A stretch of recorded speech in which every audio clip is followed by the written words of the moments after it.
The Silver Crown by Robert C. O'Brien, Chapter 25, Phase 1. Not two, not three, but four black-clad guards conducted Ellen to the tower. Again she was led into the elevator, but this time it took them to the 7th floor. When she stopped, one of the guards motioned Ellen out of the door. "You will wait here." He stepped back into the elevator with the other three. The silent door closed, and she was above. The room in which she stood was small, green in color, and nearly empty. It was windowless, but lit with a subdued green glow which seemed to filter through the ceiling. The only furniture was a green leather chair and a leather-topped table. Set into the table was a button. That is a round thing like a doorbell push, and under this was a small bronze plaque on which was printed the word "Press." When you see a button that says "Press," your first instinct is to press it.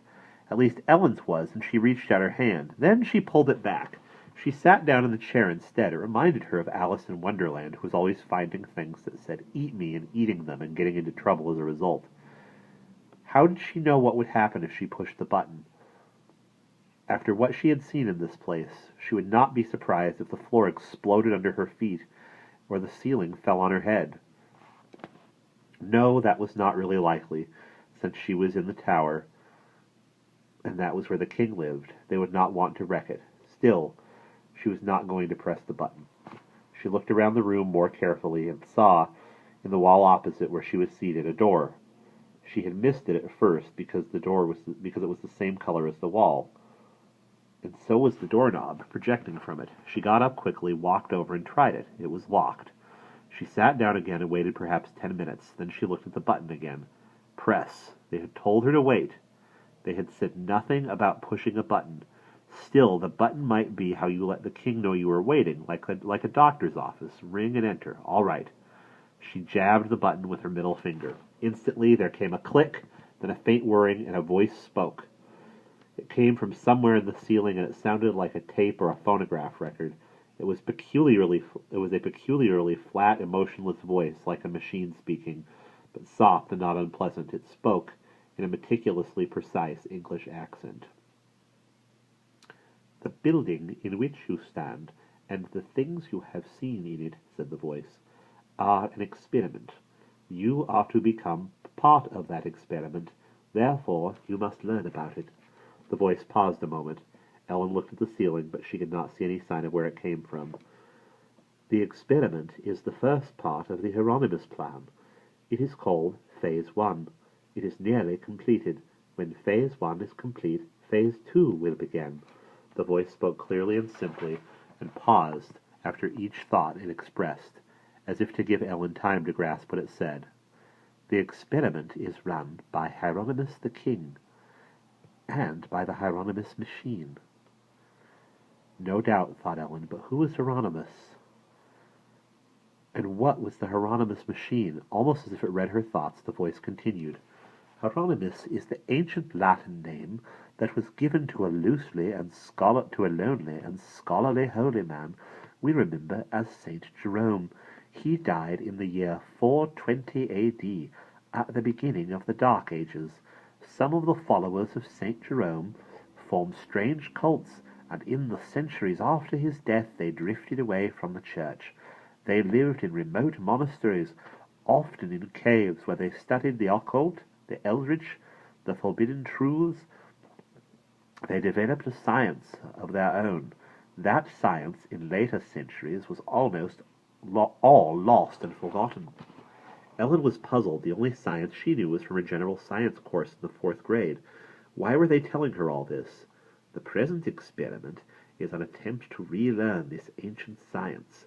The Hieronymus machine itself was first designed and built many centuries ago in a monastery in Spain. It disappeared in the 11th century, though descriptions of it remained in ancient writings. As an archaeologist digging in a cave near the ruins of the monastery found it in 1949 and recovered it. The archaeologist also found one of the 2 crowns, also described in the early writings, necessary to make the machine work." The voice stopped. Then it said, "To continue your instruction, please press the switch a second time." It clicked dead. Now Ellen began to understand. 2 crowns. Could it be that her crown was one of them? Was that why they had locked her up? But no, they had no way of knowing about her crown. She was glad she had followed Mrs. Fitzpatrick's advice and buried it. Curious now, she pushed the button again. The voice returned. Phase 1. This has been a study to learn how effectively the Hieronymus machine works in conjunction with the Black Crown.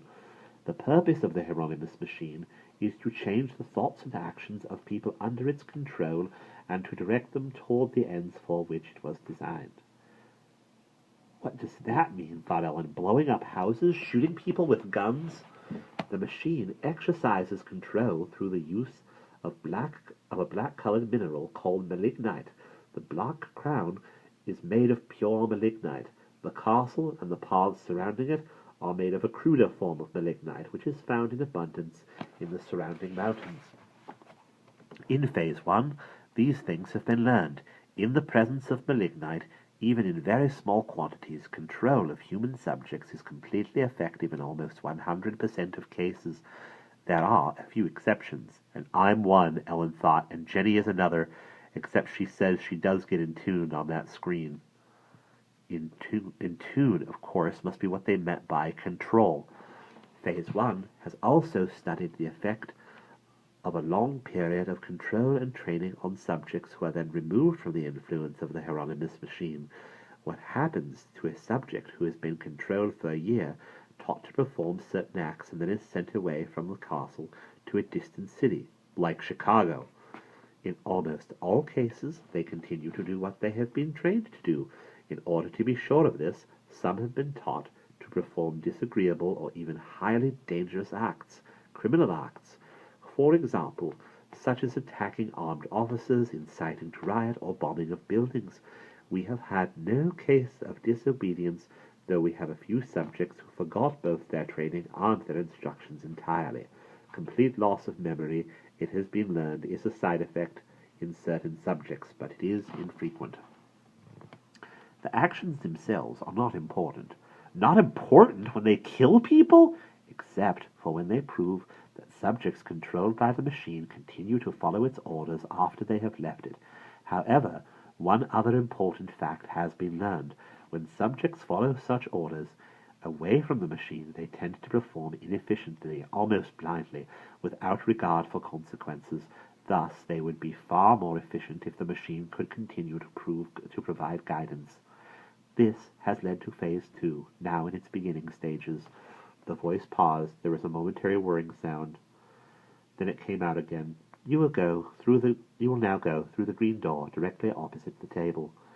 How could Ellen go through it when it was locked? When she tried again, it had unlocked itself. Ellen opened it and walked into the throne room. End of chapter 25.